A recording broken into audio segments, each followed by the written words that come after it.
I, along with others I'm sure, think that enough is enough. To save future generations of children from having non-existent relationships with their fathers for no reason other than the whim of their mother, with all the terrible consequences that entails for the fathers and the children, something needs to be done. In Britain, we currently have a domestic abuse bill going through Parliament. I'm going to try to table an amendment to this bill when it comes before the House of Commons to amend the definition of domestic abuse. I want the definition of domestic abuse to include cases where one parent deliberately denies the other parent contact for no good reason at all.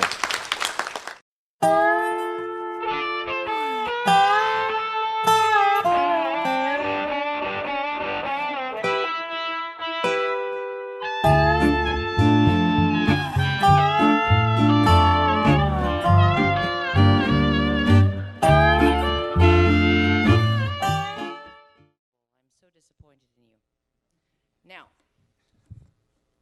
we all know that political correctness is an alt-right, white supremacist, patriarchal dog whistle that is leveraged whenever any decent, right-thinking person says something compassionate and sensible. Nowhere was this made clearer than when conservative,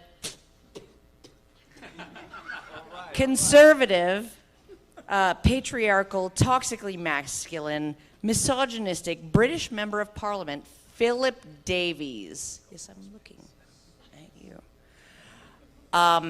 as a member of the Backbench Business Committee, used white male supremacist smokescreen issues such as suicide, educational attainment, and genital mutilation to push his bigoted agenda of rolling back advances made on behalf of women. His disgusting and misogynistic statements during these sessions caused innocent female vagina-possessing Labour MP Jess Phillips to faint, fan herself, and call for her smelling salts, and some minutes later demand cake. Of course, we all understand how monstrous this man's, like all men's, views and actions are. But when literal female genocide is occurring, it's up to right-thinking people to listen to these bigots in order to understand their horrific arguments and then pretty much just ambush them in the parking lot when they're going to their car. Yeah. Remember, the call for reasoned debate substantiated by evidence is over. We need now people who are willing to act to save women from murderous, misogynistic, and suspected racist bigots like our next speaker, UK Member of Parliament, and one of my favorite people in the entire world, Philip Davies.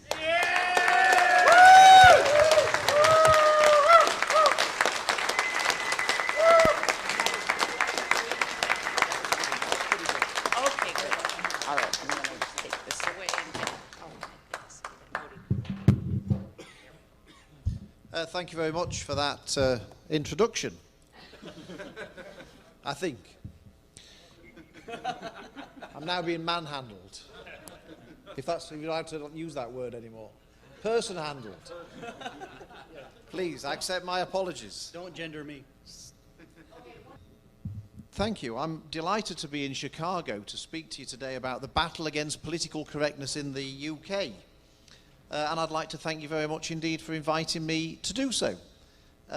I found out that Chicago is a wonderful and beautiful city, and so I certainly commend you on your choice of location. My political hero, former British Prime Minister Margaret Thatcher, gave a speech here in America in 2003. In that speech, she said, "My friends, every generation has to fight anew the battle for liberty. In my generation, Nazism and then communism were the enemy, and they very nearly prevailed." And she went on to say, "America, Britain, and our allies have therefore the resources to prevail. But our governments will only have the will to do so if we conservatives challenge false argument and determinedly resist what Solzhenitsyn once called the censorship of fashion. Now, you do not need to be a conservative with a small or a big C to see that the false argument and the censorship of fashion she referred to were and are dangers we ignore at our peril. Margaret Thatcher specifically singled out the threat of modern-day feminism in that same speech. She was not a fan of feminism. I believe the whole problem she identified is at least as bad, if not worse now than it was then, and is the reason I've flown over from the UK to make this speech to you today. Because those of us who see the problem need to fight it with all of our might.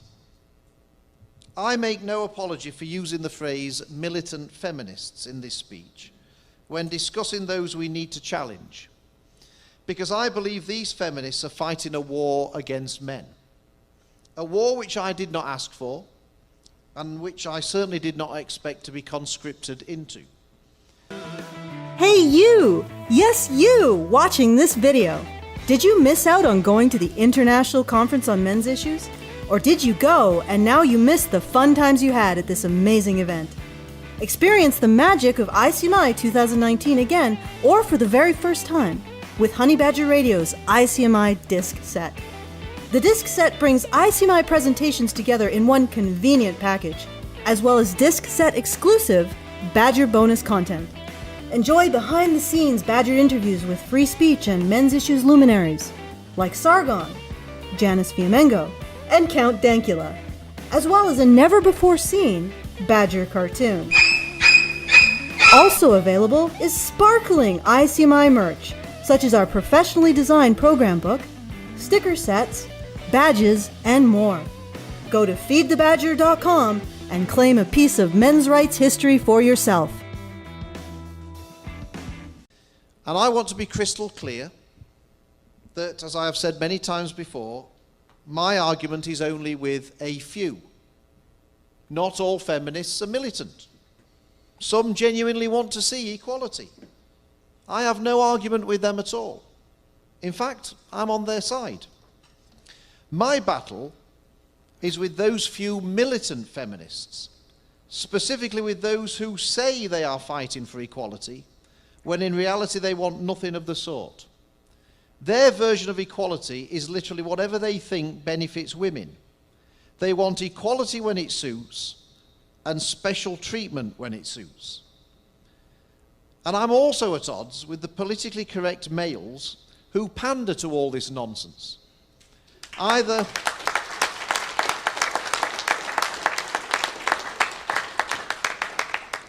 because they're too naive to realize what is actually going on, or much more likely, because they don't have the courage to say that the emperor has no clothes. These few people seem to treat men and women as if they live on different planets, when in reality men and women live together and are inextricably linked. When it comes to the opposite sexes, women have fathers, sons, brothers, uncles, grandfathers, husbands, boyfriends, and so on. Likewise, men have mothers, sisters, aunts, grandmothers, wives, and girlfriends. Women are also not a blob of similar thinking people, and certainly not one that needs or should have a mouthpiece claiming to speak for them. These feminist zealots certainly don't speak for all women, even though they often purport to do so. And most women do not want to be at war with men, nor vice versa, obviously. Unfortunately, however, the loud-mouthed minority are constantly turning up the volume and sadly being listened to by too many politically correct, tone-deaf politicians. It's bad enough that we have people with ludicrous ideas. In free-thinking societies, that is inevitable. What is unforgivable is the influence the tyranny of the minority is having over our great countries. Reason, common sense, and evidence are being thrown out of the window to enable these people to carry on their dangerous march unchallenged. I'm yet again reminded of Orwell's 1984, the philosophy of Big Brother. In 1984, there was the rewriting of history, the use of fear by a small minority to keep control of the majority, and newspeak and doublethink affecting thoughts and words. As I will go on to elaborate, this is not just a passing concern. These are some of the realities I believe we face today. Now, obviously, most of my experience comes from the United Kingdom. As a member of the UK Parliament, I seem to be confronted by the march of political correctness on a frighteningly regular basis. Those of you who are from the UK or follow the going-ons there will know what I mean. But I know this is a problem we have in the Western world generally. Unfortunately, we also seem to be spreading it around the rest of the world too, to other countries where we have influence. Whilst we have political correctness to do with everything that comes under the equality and diversity umbrella, one of the biggest problems as I see it is currently militant feminism, and that's what I want to focus on today. At a previous incarnation of this very conference in the UK, I talked about women and the criminal justice system, and how for every category of offence, a man is more likely to be sent to prison than a woman for committing the same offence. It caused a bit of a stir, although I can't think for the life of me what I said that was so controversial. If speaking some home truths causes such a rumpus, then we're probably in a worse state than even I thought we were. As Orwell said, freedom is the freedom to say that 2 + 2 makes 4. If that is granted, all else follows. But I'm not sure things are as simple today as they should be in that respect. This also neatly demonstrates Orwell's use of fear by a small minority to keep control of the majority. If they slap me down hard enough, they hope others won't come forward to say the same thing. And by smearing me personally, they hope people will discredit what I say. Then they will get their way. Sometimes the few create such a hype that everyone feels the need to join in regardless of their actual personal views on the issue. Some feel they must be seen to be publicly against whoever is being portrayed as the politically incorrect baddie. In fact, following my earlier speech to this conference, Jeremy Corbyn, the leader of the Labour Party, called on Theresa May, the then Prime Minister, to suspend me from the Conservative Party for making comments which he said were deeply sexist and showed utter contempt for women.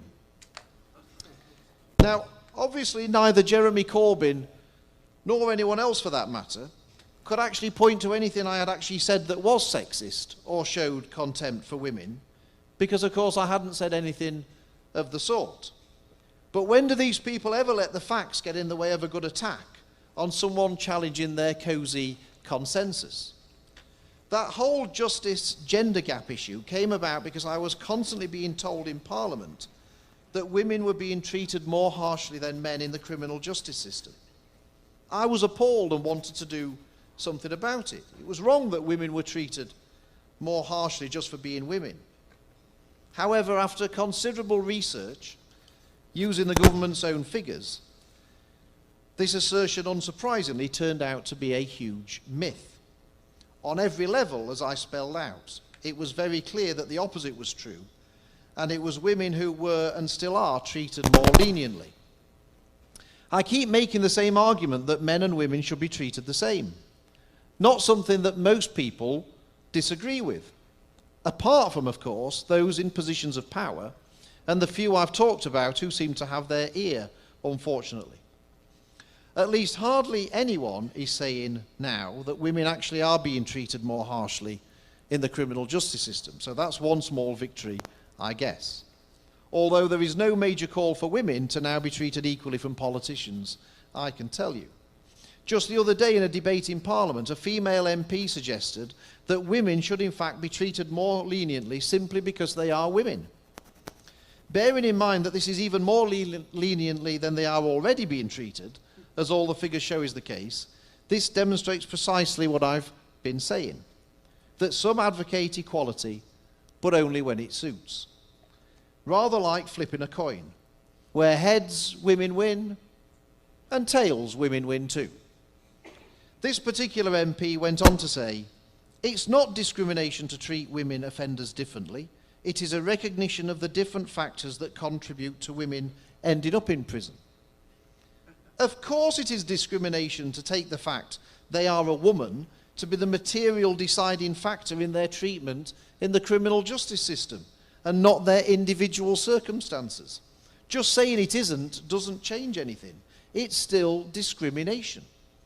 Rather like putting the word positive in front of the word discrimination to make it sound nice when discriminating against, for example, men when it comes to jobs to ensure there are more women. This central plank of the whole equality and diversity agenda goes hand in hand with what Margaret Thatcher described as patronising and distorting quotas. To me, so-called positive discrimination is rather like Orwell's newspeak and doublethink combined into doublespeak, which I would define as saying something that is so contradictory it simply can't be true. How can discrimination ever be called positive? If those who want to treat women differently in the criminal justice system had instead we should treat people more leniently, if X or Y is the case in their situation, that would be one thing. But simply treating men and women differently because of their sex is precisely what these very people rail against normally. They seem to fail to understand that they are guilty of the very discrimination they say they oppose. Another example of the bias and myths that go unchallenged by so many is a very topical issue in the UK, and I'm sure here in America and elsewhere. Domestic violence. In the UK and other countries, this is part of a large overarching scheme for tackling violence against women and girls. Never mind the fact that you're more likely to be a victim of violence if you are male, the obsession with violence against women and girls is justified because it is, we are told, gender-based.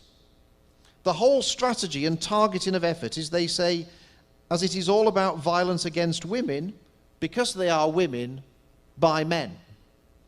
Now, it doesn't need any statistical analysis or specialist knowledge to know perfectly well that men can be victims of domestic violence too, and women can be the perpetrators. Anyone who thinks only men can be violent or abusive is living in cloud cuckoo land.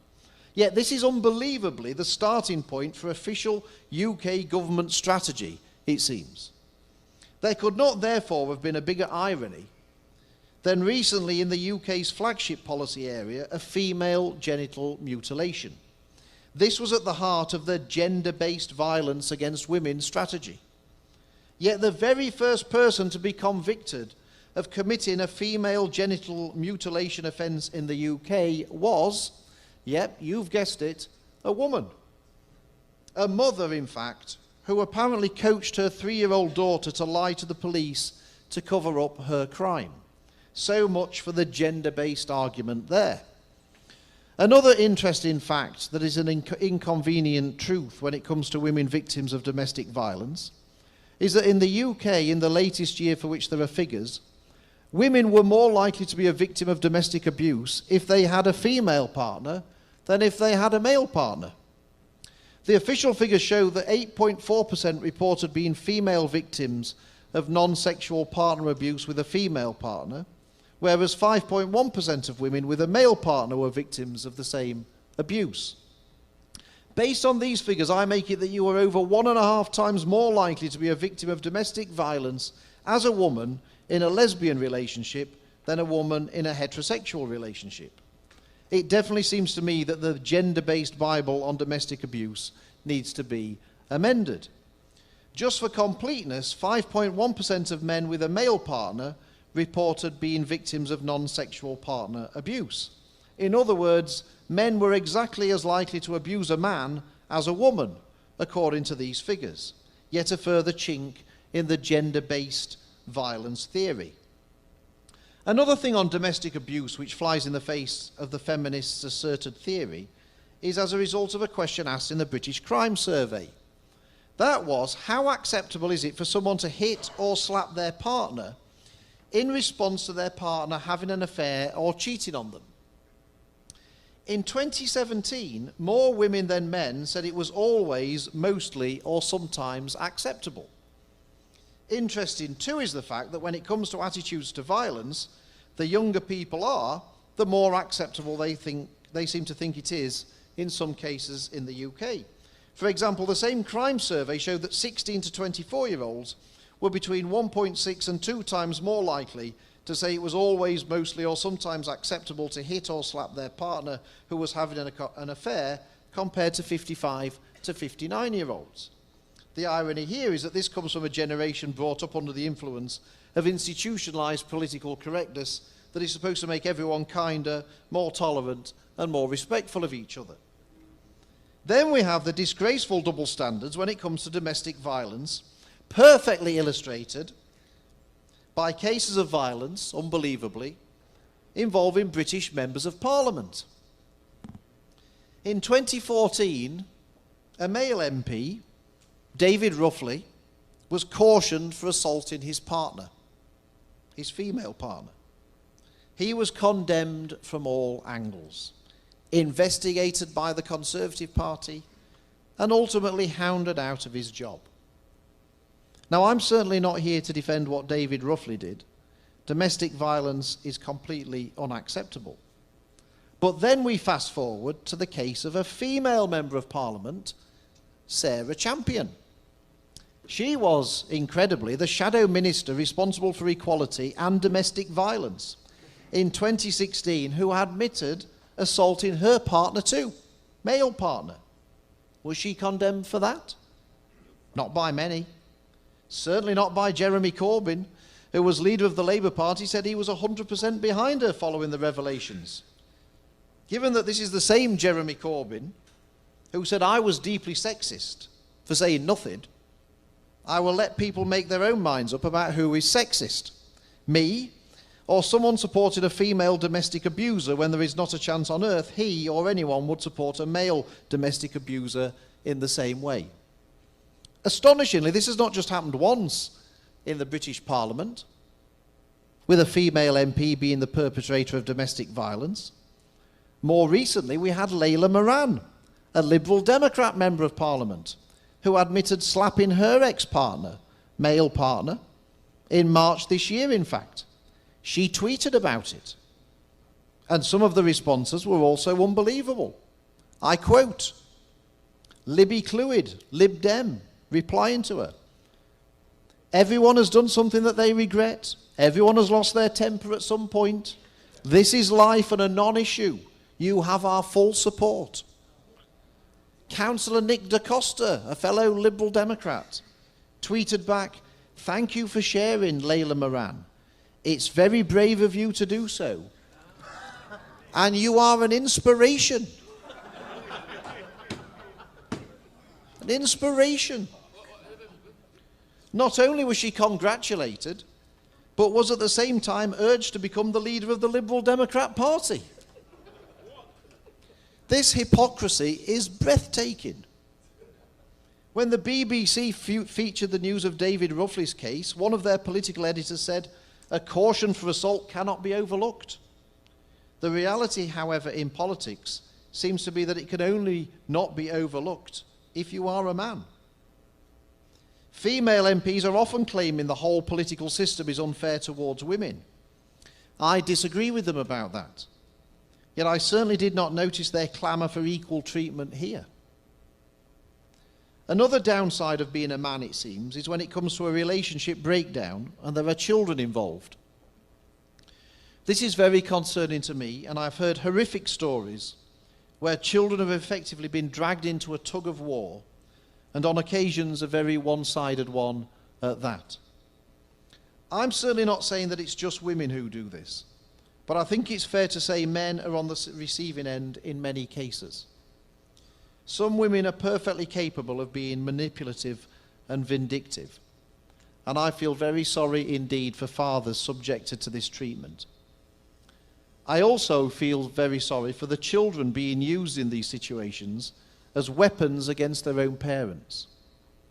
Not only are some fathers prevented from seeing their children for no good reason at all, they can have their reputations trashed by malicious and false accusations, particularly in relation to domestic abuse.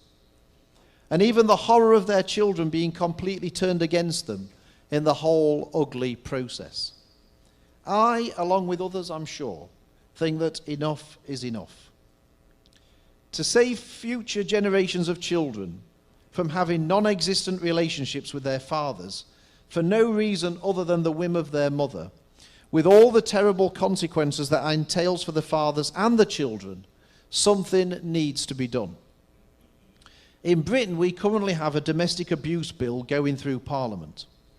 I'm going to try to table an amendment to this bill when it comes before the House of Commons to amend the definition of domestic abuse. I want the definition of domestic abuse to include cases where one parent deliberately denies the other parent contact for no good reason at all.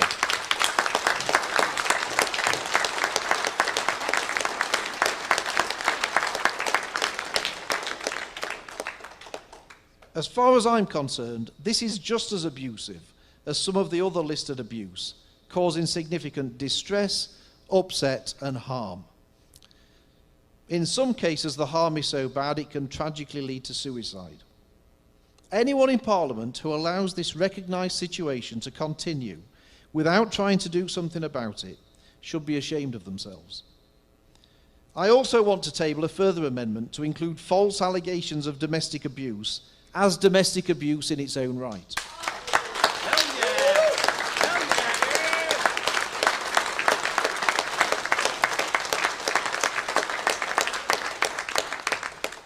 I do not see why, when someone accuses someone of something they have not done in a domestic context, that should not be classed as domestic abuse too. Obviously, these amendments would apply equally to men and women. But given the situation we have, I think we can guess who is more likely to be guilty of such domestic abuse if the definition were to be changed. As Deputy Chief Constable Louisa Rolfe of the National Police Chiefs Council said of the relatively new offence in the UK of controlling and coercive behaviour, which always seemed to be talked about in terms of men being the controllers before its introduction, I'm sure that women are equally capable of offending in that way, and there are a number of horrific cases. Despite the view that the combined Me Too, militant feminism, women are always victims brigade want us all to believe, women are not all victims, and not all victims are women. When it comes to education, however, we seem to now be actively institutionalising the thinking that all females are downtrodden victims of an evil, patriarchal society. Girls are actually being taught in school that they are oppressed and held back. In 2019, it is a very, very sad state of affairs, especially considering that it is not far off half a century since the Conservative Party in the United Kingdom chose its first female political leader. And what a great one she was. It's quite a thing to suggest that effectively half the entire population are somehow victims at the hands of the other half. Of course, this is not the case at all. But these militant feminists won't let the facts get in the way of their militant agenda. The false argument theory is alive and kicking in this case, which is precisely what Margaret Thatcher was saying we have to keep challenging. One example, which may not be uncommon but was utterly chilling to me, was the case of a 16-year-old girl who was asked by a female friend of mine about her ambitions for the future. She said she thought she might like to go into some kind of film or media production, but that she probably wouldn't be able to because of the patriarchy. When my friend asked her what on earth she was talking about, and what examples did she have of this patriarchy, she said she had learned all about the patriarchy at school. Then, as an example, she said that a boy had disagreed with her in an argument, and that was because she was a girl. When asked if this could have been simply because he disagreed with her opinion, she eventually said yes, it could have been. How utterly disheartening that her first thought was that it had something to do with her sex. This from the daughter of a hands-on single dad who had just come back from taking her to play football. It is as outrageous, dangerous and worrying as it is sad. How on earth does this inspire young girls, teaching them to be victims with an ongoing historic fight against the boys? This comes about in part thanks to the rewriting of history, back to Orwell again. One classic example in the UK is over the issue of votes for women. I bet every child of a certain age has been taught all about the struggle women had to get the vote. Now, my great-grandmother was a supporter of the suffragettes and named my grandma Sylvia after Sylvia Pankhurst. And clearly the fight for women to have the vote was a noble one. But leaving aside the issue of the difference between the suffragists and the suffragettes, which is hardly ever mentioned, what these children probably won't know, or particularly remember, was that many men did not have the vote either. Only property-owning men could vote. And what's more, only men were conscripted to fight for their country in war.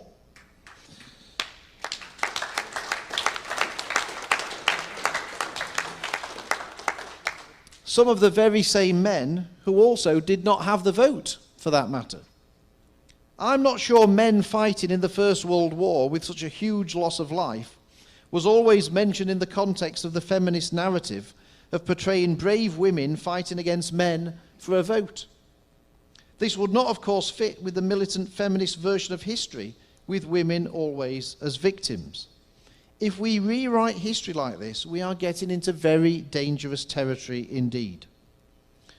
Talking of history, Margaret Thatcher is not actually often remembered just for being the first female Prime Minister either. Her legacy is much more about her ideology, what she was for and what she was against. Whether you agree or disagree with Thatcherism, it is that, what she believed in, not the fact she was a woman, which is her lasting achievement and her legacy. She was concerned about the fight for freedom, wherever this was threatened, and against all the isms that seem to have caused so much trouble over the years. She was definitely not a poster girl for feminism, and feminists these days almost have to begrudgingly acknowledge that she was the first female Prime Minister, even though it must pain them to do so. There was no love lost on either side. My country's recent experience of another female Prime Minister, in Theresa May, will again be subject to interesting reflection in our history books. Her abject failure in office and failure to leave the European Union as voted for by the public will most probably eclipse the fact that she was the second female Prime Minister in the UK. Personally, I couldn't care less if she'd been the second or the 22nd female Prime Minister of the UK, as I'm not interested in any politician's sex. I'm only interested in their political views. I really think we will only have true equality when we don't even think about someone's sex, and it's not something that defines them. And the sex tick box certainly needs to go. I believe those who perpetuate discrimination against men in this day and age in the name of so-called equality are at least as guilty as those they themselves will blame for past perceived discrimination. They know full well what they're doing and encouraging. Never mind talk of unconscious bias. This is a very clear conscious bias against men, and it's wrong. When I spoke at this conference in 2016 and was attacked by the militant feminists afterwards, the chief executive of the Fawcett Society in the UK said, "Philip Davies is a man with form on these issues. Tragically, in 2016, he sounds increasingly anachronistic and at odds with many in his own party, including the Prime Minister herself. Perhaps he should lend his support to Trump's presidential campaign." Now, I don't want to be party political, but it would be fair to say that as a Conservative with certain views, I would clearly be a Republican voter in America. I've also made no secret of my personal admiration for much of what Donald Trump has done politically, certainly when it comes to his own war against political correctness. And I wrote an article before the last presidential election, the headline of which was, "Why I Would Vote for Trump in a Heartbeat." So the comment which was meant to be so damning was actually not taken to be offensive by me in any shape or form. The issue of political correctness and the fight against militant feminists sees people of all political views and none united as one. People from all political parties and all walks of life oppose political correctness in the UK. I've been involved with the campaign against political correctness across the pond, which was set up to fight political correctness before I was elected to Parliament in 2005. I went on to become its parliamentary spokesman. Funnily enough, the campaign had many requests from Americans to branch out over here when it started. There is the very serious side to political correctness, for all the reasons I've mentioned today. Yet we British, amongst others, do still have a cracking sense of humour on the whole. Also what could be described as black humour sometimes.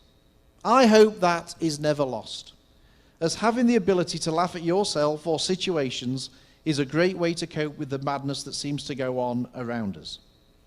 My constituency office has a stash of politically correct scrapbooks, which are illustrated books poking fun at political correctness, sort of on the basis that if you didn't laugh, you would cry. There are two different books, the politically correct scrapbook and the second politically correct scrapbook, one of which I have with me here today. So if anyone fancies buying them, the details are on my speaker page. One of my most memorable experiences mentioned in the book was when I was working for a large supermarket chain in the UK called Asda, owned by Walmart, for those of you who are American. When a customer phoned in, I used to manage the call centre, the customer call centre, and a customer phoned in to complain that we were being racist to Irish people because we sold thick Irish sausages.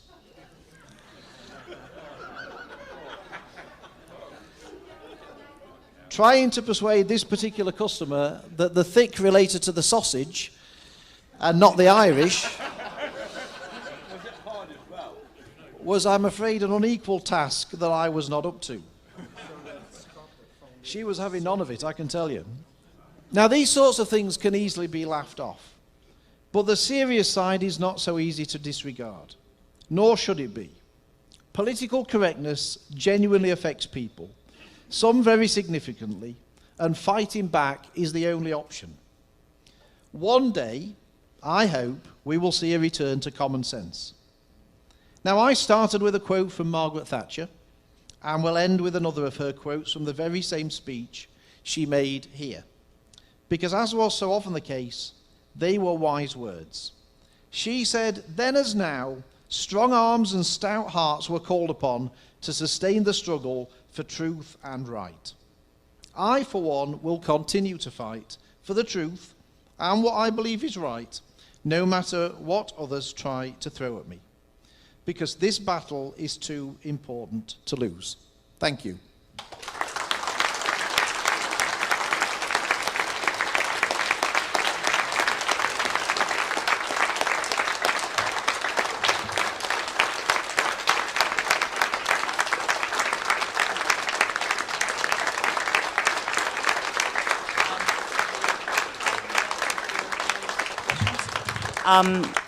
Okay, so what I'm going to do is I'm going to, because we have about 5 minutes or so, so anybody who is going to get behind the mic and they're just going to spout off about how, what I'm going to say, essentially, that it's actually really, really amazing to see somebody who is risking political death, you know, to actually do and say what they believe and what they feel is right. So if any of you are lining up to just say what I just said, yeah, fuck off. Okay, so what I want is actual questions, because Philip Davies is like a hero. Everybody knows it. Everybody in this room knows it. Nobody has to gush at him. Except for me, right now, gushing about how this unbelievably brave man, there are so few of these men in politics who are willing to stand up and actually just speak what's right and stand up on behalf of men. So many on behalf of minorities, marginalized people, whatever, but almost never on behalf of men. And so, yeah, we all get it. He's our hero, okay? So, ask an actual question. This is what I'm asking. All right, 5 minutes. Hello, Mr. Davis. My name is Basil Stewart, and I'm from the UK. Hi. Thank you for your efforts. Much appreciated. Now, my question is in two parts. As you may be aware, misogyny is on the horizon to be a hate crime in the UK. What about misandry? And if misandry is not going to be, or is not being tabled to be a hate crime in the UK, what can be done to make it so? Well, yes. I mean, should misogyny be a hate crime? Of course not. I mean, the police have got plenty of things to be doing. I mean, they're not investigating burglaries in the UK, so why on earth they should be, going along? Because, it's the whole thing's a complete load of old nonsense. But, exactly. But you're right. If my view is if that's a hate crime, then misandry must be a hate crime because obviously we believe in equality. Exactly. And I shall certainly push for that amendment to be made if needed. But I'd rather we didn't get into the whole thing, to be perfectly honest, because too often the police are wasting time on politically correct complaints rather than actually dealing with what I would consider to be real crime and what the public would consider to be real crime. So I will try and resist the whole thing. But yes, if we go down that route, then surely both would have to be equally against the law. And if there is resistance from feminists for misandry to be a hate crime, what do you think can be done to make it so? Not much, probably, but I'll try. I mean, with all these things, I try, and that's all I can do. But I'm afraid if the sort of the dominant militant feminism that we have in the UK Parliament decides that misandry shouldn't be a hate crime equally, I suspect it won't be. The government will probably pander to them, but it would be a very sad situation if that were the case. Thank you. Hello, I go by Prince of Queens here, and sort of, what Karen said, just echo that, and I want to say you're a great tool to bring up simply when you're in one of those very annoying arguments where feminists try to say, oh, well, MRAs don't do anything, or they need someone in politics, and it's like, oh, actually there is this one guy, and so that's really great, and I feel like that makes you an inspiration, certainly probably to everyone here. What I'm curious about is whether or not there's anybody who has been inspired by you who's trying to run for office, either in the UK or really anywhere, in the same kind of way as you, with any sort of similar platform.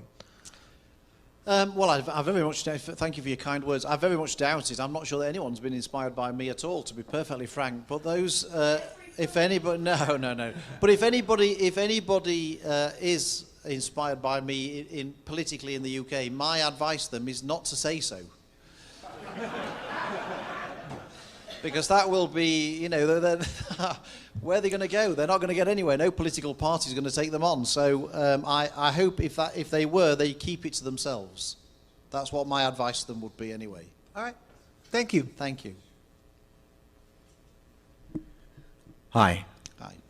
So I only learned about you 2 or 3 years ago when you were fighting that bigot, and my questions coincidentally juxtapose off of his. So how did you get elected with your views? Did you just kind of spring it on him, or no, I mean, because it's about us, it's easier to eat an alligator with a plastic fork than do what you did. Yeah, how did you elected, and how did you start in the first place? I think it's fascinating. So that's all. I just wanted to know that. Well, well, there's two parts to it. Look, the first part is that I don't get elected because of me. I mean, I get elected because I have the word Conservative after my name on the ballot paper when it comes to an election. That's why I get elected. But look, the point is this: is that the reason. But the serious side is the reason why get re-elected is because people agree with me. The overwhelming majority of the silent majority out there in the country, they agree with me. This is it's common sense. And the one thing I'm very proud of is that every single election I've stood, the number of people who voted for me has gone up, and the percentage of my votes gone up. So by just speaking out and saying things which I think are common, I don't think I've said anything today again that's in any way controversial. And I think the vast majority of the public, whether it's in the UK or the US, would just think it was common sense. It's only a very, very small, vociferous minority that seem to think it's in any way controversial. And they only say it's controversial because they want to shut the debate down. They don't want anyone challenging their narrative. So it's very easy to get elected with my views because they're the views of the vast majority of people in the UK. Thank you. One more.